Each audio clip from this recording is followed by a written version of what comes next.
pakai brand Cak Ayam. Okay guys, seperti yang nampak dalam video aku, ni adalah NVX. Bukan aku, bini aku punya motor. Kau nampak Exober aku ni, aku pakai brand RCB. Tapi dekat sekarang ni, dekat aku ni ada brand daripada Solfili. Brand Solfili ni Exober NVX V2 V1 boleh masuk, Solfili ST2A.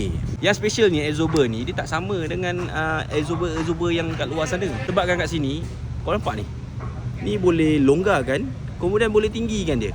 So originally dia punya standard NVX 305mm aku rasa. So yang ni dia boleh pergi lebih lagi daripada tu.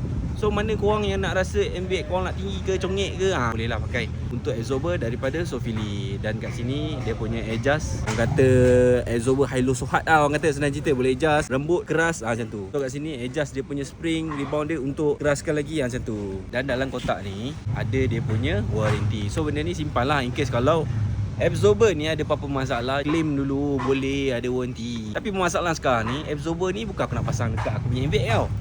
Aku nak pasang ni ni. Weh. Benda bikin malu mat. Pomen pakai brand Cak Ayam.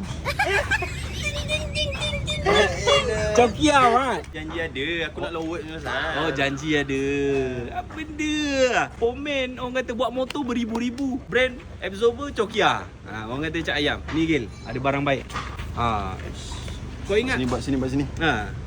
Ni apa benda ada dua ni? Ini ibarat Hello Sohat, lembut dengan keras. So bila kau dah bahan aku ni untuk aku ni kan? Boleh lah. Kita pasang kat motor Akil. Oh baik kan? Ini daripada ni tau. Tangki je pun tipu ni, kalau potong ni tak ada apa tau. Asal boleh. Bukan. Ni punca nak bagi duit raya dah terlalu banyak. Ujung-ujung makan Maggi mat. So lepas ni kita tukar yang ini mat. Bukan. Kita kena dapatkan 1000 like dulu baru kita pasang yang ni dekat motor. Betul lah, kita tak habis buat benda ni, tak meminta sesuatu kat dia. Ni kita nak like je. Bagi 1000 like dalam video ni kita pasang. Kita terus tukar.